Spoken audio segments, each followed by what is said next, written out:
mà đàm nó phải chảo đó đàm bẻ mày không bình thò mà ngọt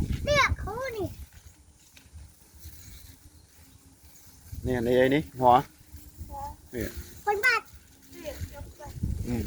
ngọt các bạn các bạn giờ ăn hay hay nhẹ hay ngon hay đó đây hãy đặt châu cho đuôi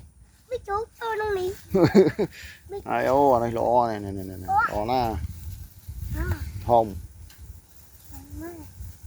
bình mà sao không ha bà tôi mới hay mình hay nè hay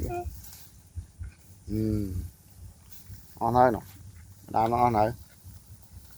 ngon mới nạc chơi không và một tiết chăng